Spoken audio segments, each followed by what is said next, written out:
Christian family. And listen to Paul as he speaks to us about there in Colossians chapter 3. Now, if you find that before I do, you just hang on because I'm going to get there. I'm not as fast as I used to be. So let's begin reading and think about for just a few moments why don't we just start at verse 12? I won't read all of the chapter, but verse 12 through verse 21. Paul says, "Put on therefore as the elect of God, holy and beloved, bowels of mercy, kindness, humbleness of mind, meekness, long-suffering, forbearing one another and forgiving one another, if any man have a quarrel against any, even as Christ forgave you, so also do you. And above all these things put on love, which is the bond of perfectness. And let the peace of God rule in your hearts, to the which also you're called in one body, and be ye thankful. Let the word of Christ dwell in you richly in all wisdom, teaching and admonishing one another in psalms and hymns and spiritual songs, singing with grace in your hearts to the Lord. And whatsoever you do in word or deed, do all in the name of the Lord Jesus, giving thanks to God and the Father by him. Wives, submit yourselves unto your own husbands as it is fit in the Lord. Husbands, love your wives and be not bitter against them. Children, obey your parents in all things, for this is well-pleasing unto the Lord. Fathers, provoke not your children to anger. Your KJV, your translation may say wrath, but really it's anger, lest they be discouraged. And God will bless the reading of his word. Some months ago, years ago, really, I remember there was a headline in one of our major newspapers, marriage is a quiet hell for over half of the American couples.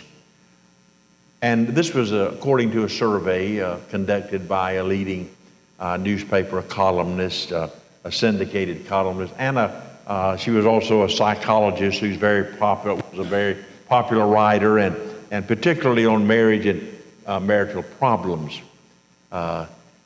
Speaking before a convention of the American Hospital Association, she gave the statistics of how many marriages would likely end up in divorce, while another 50% of those who remain married become loveless, utilitarian kind of marriages, relationships to protect the children, to protect property, to protect shared careers, and these kinds of things.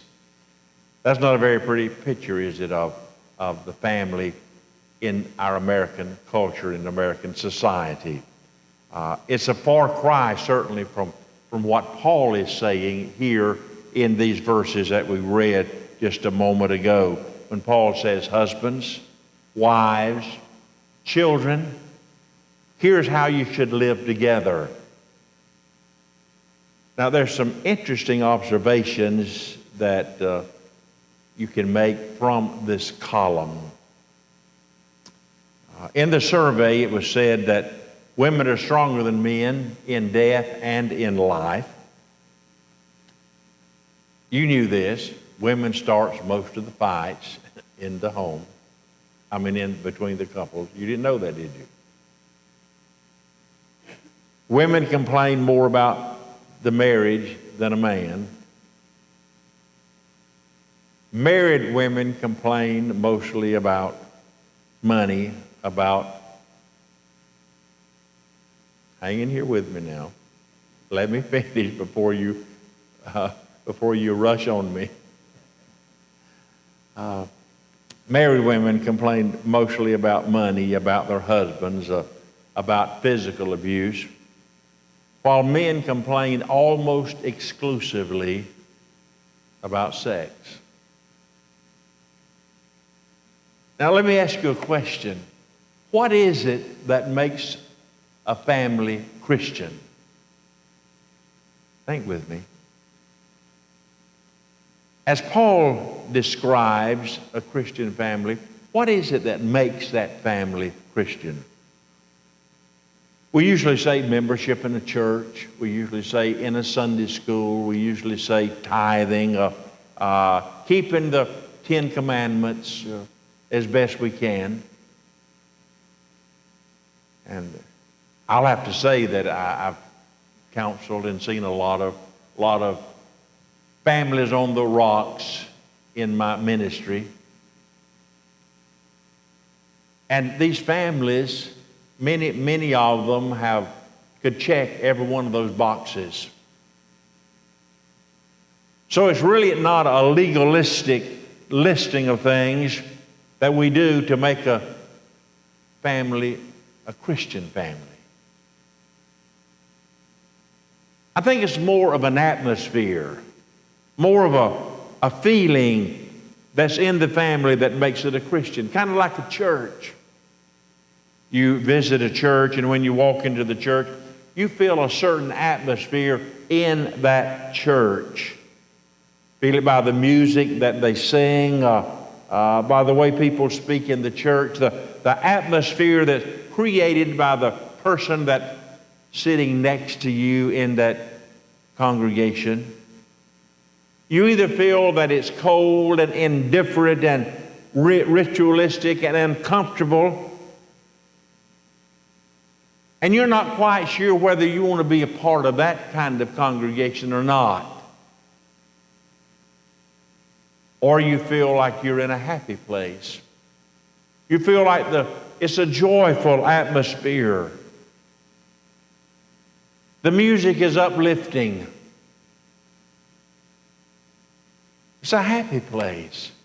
It's a joyful place. People are friendly.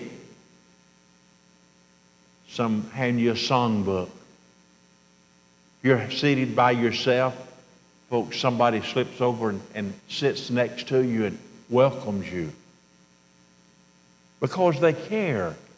They care. You see, it's an atmosphere, and that's exactly what Paul is talking about here in the scriptures that we read. It is Christian living by those that are in that home that makes that home a Christian home, a Christian family. Now, if there's any place that we ought to be a Christian, it ought to be in the home. Amen? But it's such a strange thing to me over the years. We're so polite at the office. We go to the restaurant and the little waitress brings our food and we compliment her, compliment the food. Sometimes we'll even give her a tract, and we go home with our wife or our husband, our children, and live like the devil. And I can't grasp that. I've seen it over and over and over again. Home is the first place where we ought to be a Christian. And this is what Paul says. He spins off of the characteristics of how a Christian ought to live. And he says, live these Christian standards right there in your home with your wife, your husband, your children, with your parents. Now let's pick up some of these words that just so boldly stand out in what Paul is saying. Not all of them, just the ones that really jump out at us, and maybe they'll encompass some of the other words that he's saying. So I want us to look first of all from the scriptures that I read, first of all, above all, in a Christian family, what makes a family Christian is L-O-V-E, love. Love characterizes a Christian family. The home is a center of a Christian faith. You see, in the Christian faith, the central word is love. God is love. God so loved the world that He gave His Son, and because of love, Jesus went to a cruel cross and gave Himself for us, you and me, and all the world, that we might be saved. So if you're going to be a Christian, you're going to be a person of love, first of all. You're going to love in the home. You're going to love in the family. Now, what does that mean, love? I'm not talking about some kind of Hollywood kind of love where you see somebody and you think love is like a lizard. It runs up and down your back and tickles your gizzard. It's not some kind of physical kind of thing. I'm ready to marry you because I just am attracted to you physically, and I so love you. That's not love, folks. That's infatuation. That's sexual. That's physical attraction, but it's not love. Love is something much deeper than that. You see, love is acceptance. Love is accepting a person as that person, as they are, loving them as they are. Love is not always trying to make them over, to change them, to force them into the mold that you want them to be like. Always forcing them to be who you want them to be, instead of just loving them as they are. Love is acceptance. Some fellow said, you know, getting married is kind of like having a phonograph record. In order to get the song you like, you have to accept the flip side as well. And the person listening said, yeah, I guess so, but what do you do when your wife has two flip sides? Now let me ask you a question. Was that a reflection on her, or was it a reflection on him? And I think it was a reflection on him. Because what he's really saying is, I don't like either flip side. I don't like anything about my wife. I'm going to change her and make her to become the person that I want her to become.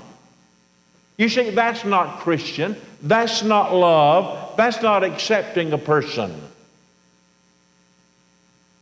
Even with our children. You see, accepting them doesn't mean that we expect a 4-year-old to be like an 8-year-old. It doesn't mean that we expect an 8-year-old to be as mature as a 15-year-old. Doesn't mean that we expect a 15-year-old to be as mature and as understanding and responsible as a 25-year-old. We have to accept them as they are and love them for who they are.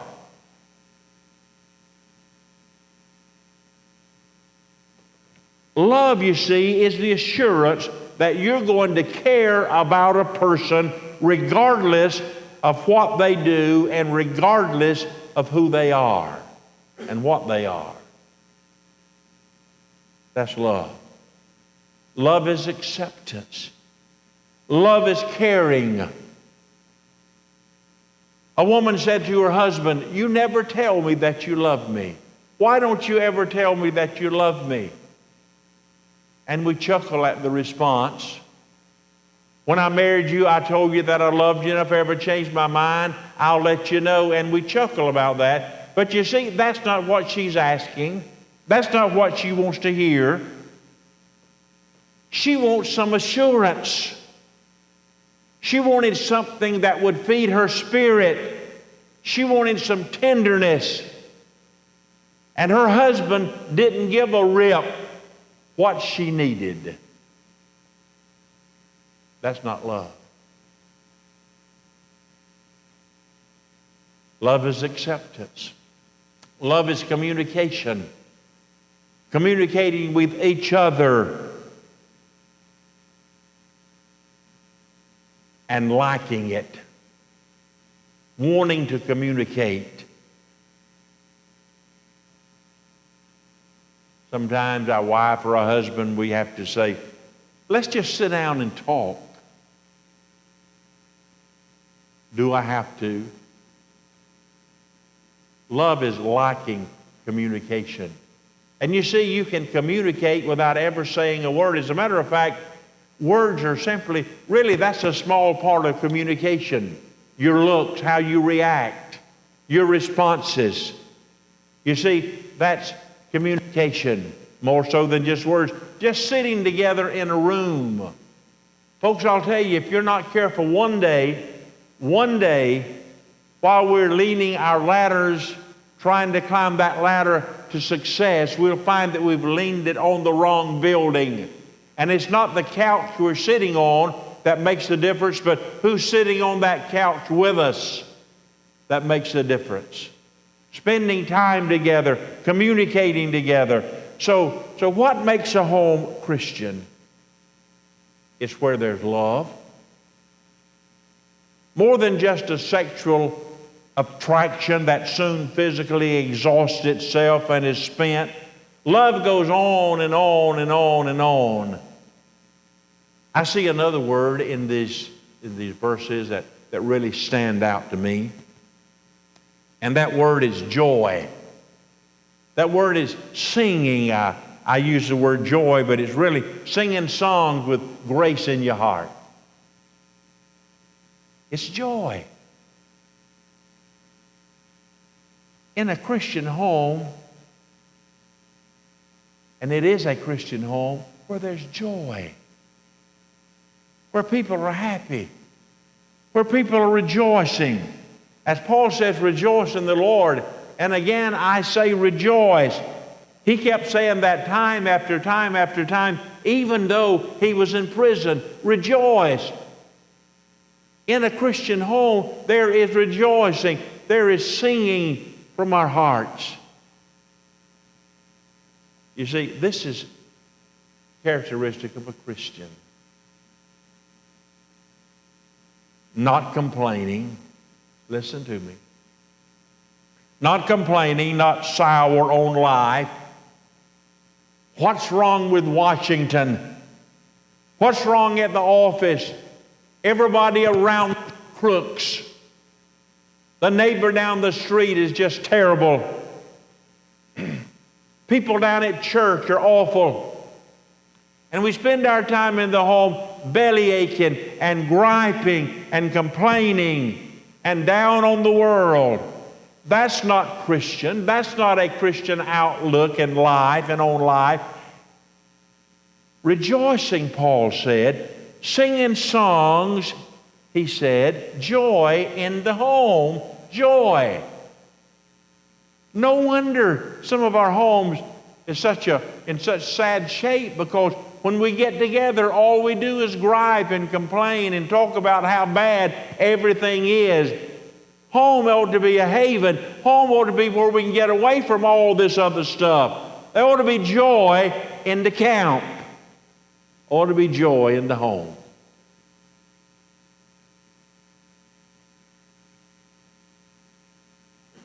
And this strikes home so much. I see in a particular family, a wife said, he's just like a sergeant in the army. When we come to the table, he says, sit down. I don't want any foolishness here at the dinner table. She said, we just sit down trembling. The children are just terrified. When we try to have some kind of family communication and family discussions, he gets mad and he sends one of the children away from the table. It never fails. For one reason or another, he tells them, leave the table, go to your room. Folks, there's little wonder that marriage is on the rocks. Who could live with a man like that? So you see, there's joy in a Christian home. When a family is eating together, hear me, this is a time when there ought to be warmth, and there ought to be happiness, and there ought to be joy. The Lord ate with his disciples, and one of the most sacred hours of his life, he ate with the disciples, and when it was over, the Bible says they sang a hymn, they sang a song and went out. Somebody said, I don't see in the Bible where Jesus ever laughed. Well, I don't see where he laughed either, but I bet he did. But I know one thing, when he saved me, he wired me so I could laugh. And he did you the same way if we'll just do it. The joy of a Christian life. Home ought to be a happy place, a joyful place. And I see another word here that we need to translate it. It's the word tender for tenderness, tender compassion, that bowels of mercy. That really is tender mercies, tenderness. See, Jesus took the little children up in his arms. That's tenderness. He called them to himself. That's caring, that's tenderness. The psychologist tells us that's one of our problems, and one of the problems we have of today. Listen to me. One of the problems we have in feeding the babies. It's so easy to give a baby a bottle, and I realize that some mothers have to do that, but it's so easy to give a baby a bottle and put him to bed or put her to bed. That baby needs to be held while he's being fed, needs to be hugged, needs to feel that tender touch of that mother. Psychologists tell us we need the tenderness of touching. We need that tender touch. Notice how many times Jesus reached out and touched people. He touched the leper. He touched the lame. He touched the blind. Touching. Touching, that's tenderness. Satan knows this.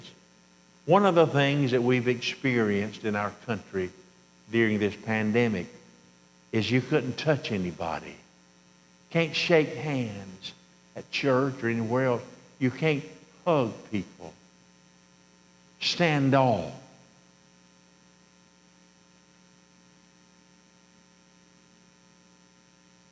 We need to be touched. We need a hug sometimes. Sometimes, Daddy's the best thing you can do for your wife and your children's mother is to let them see you hug her. And she needs that hug. You need that hug. She needs to hear you say, I love you. We're living in a world that lacks this tenderness, this touching. Instead of tenderness, we have abuse. Instead of laying hands of kindness and tenderness, we lay a fist of brutality on little children. I just can't understand that. I don't understand that. There is a psychological abuse instead of tenderness. Child abuse all around us. And there's psychological child abuse. Some years ago in a restaurant, family was eating, two little boys. The younger of the boys spilled a glass of milk. And the daddy went into an absolute rage. Started hollering at the kid. You stumbling idiot. You can never do anything right. You always make a mess of everything you do. Now sit there and stop your crying, or I'm going to whip you.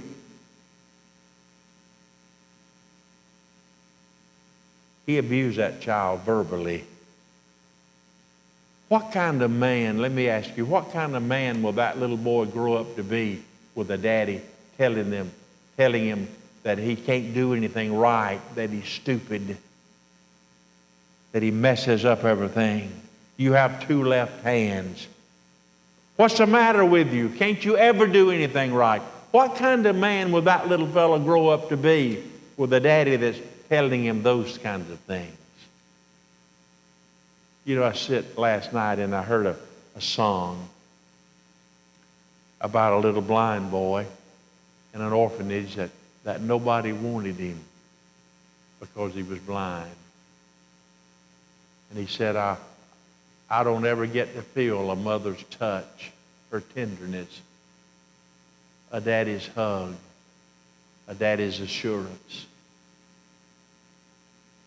And that made me weep because I remembered when I grew up, my mom died when I was 4. Everybody needs a mama.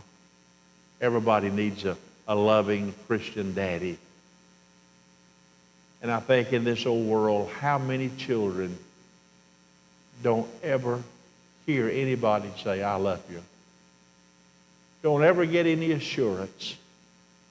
Don't ever get a hug. Don't ever get put to bed at night with a prayer.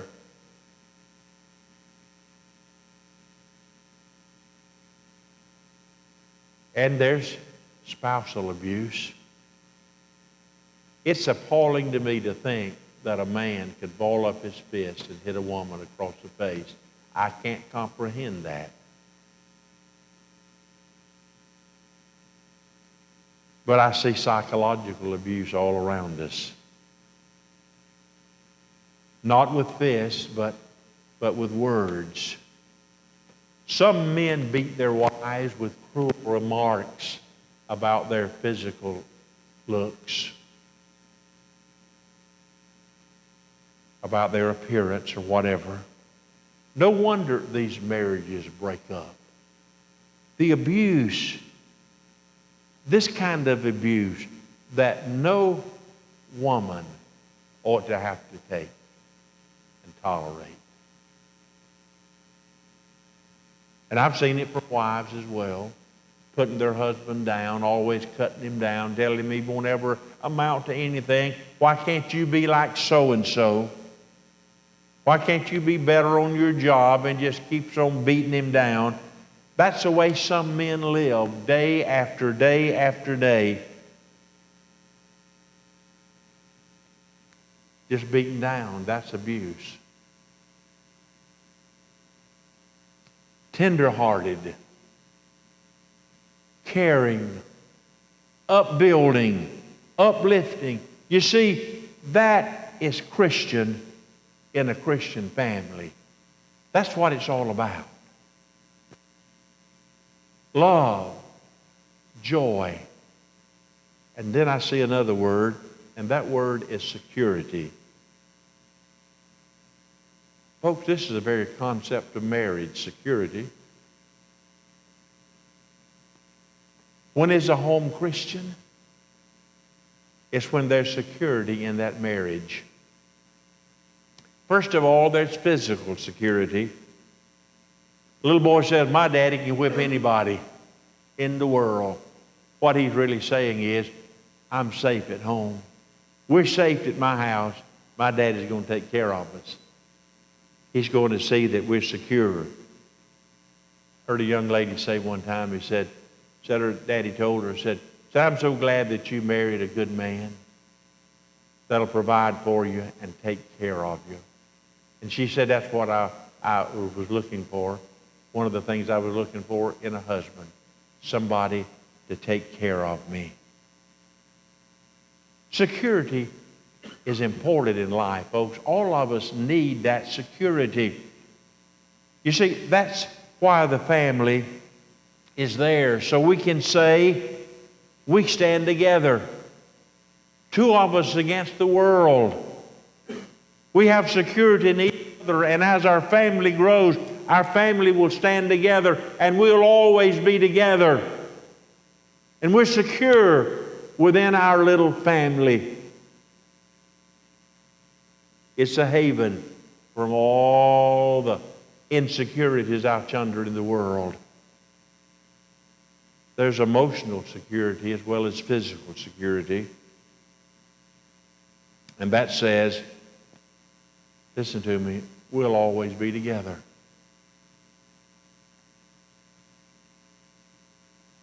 Even if I lose my job, even if I lose my health, I'll always have somebody standing here with me. I'll always have somebody here with me to protect me. You see, that's emotional security that works in the family with every member of the family. And when that family says, they won't ever put me out, I'm safe here, I'm accepted here, I'll always have a place in this family. Breaks my heart. I was reading about an 81-year-old man who was staying with his son and daughter-in-law. One morning, he got up for breakfast and went down to breakfast and was sitting there. And the daughter-in-law said, Dad, how did you sleep last night? And he began to tell her. He began to say, I had a bad night. I hurt. And he began to tell her all of his ailments and all of his pains and all of his hurts. And she just literally blew up, the article said. She said, I'm getting tired of all this. This is not a happy way that you ought to have breakfast. You need to quit your complaining about everything that's wrong. You have to get a positive attitude in life. And you have to quit thinking about yourself. I don't want to hear this anymore. And this precious old gentleman ate a little bit of his breakfast, went upstairs, got a revolver out of the drawer, went back down in the garage and shot himself. Now, why would he do that? I'll tell you why. Because they told him, we don't want you to bother us anymore. We're fed up with you. Emotional security. I'll always be accepted here. There's one place I can always come back to. A boy can come back home and say, well, I have one refuge at least. A girl can come home saying they may not agree with what I've done, but they'll accept me. I can go back home. They love me. And then there's moral security. The kind of trust and faith that you have in the moral integrity of your husband or your wife in that marriage. The woman goes to work downtown and the man knows that he don't have to worry because he can trust his wife. She's not going to get swept off of her feet by the boss, or she's not going to be taken in by the male predators. He didn't have to worry about that. And the wife, she trusts in the integrity of her husband.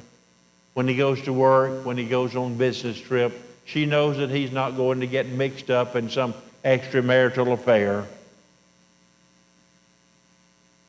Security, physical security, psychological security, moral security, that makes a Christian family. And then the last word is faith. You can't have a Christian family without a person being a Christian in that family, you see. That's what a young man said when he came to see his pastor. He said, you know, I'm marrying this young lady, and I went to her home today, and we had a meal. And I saw something that I didn't have in my home when I was growing up.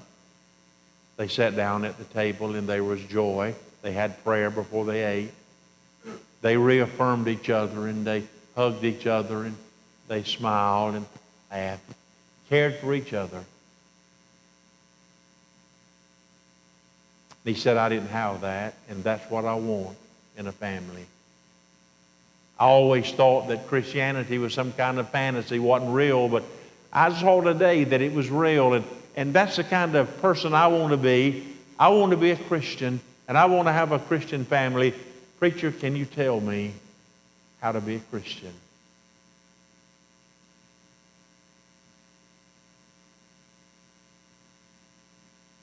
And that's where you start, folks, to have a Christian family. How can I be a Christian? That's where it starts in order to have a Christian family. And this morning, if you're not a Christian, listen to me.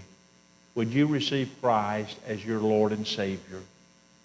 If you are a Christian, maybe you need a family. Maybe you need a church family to encourage you,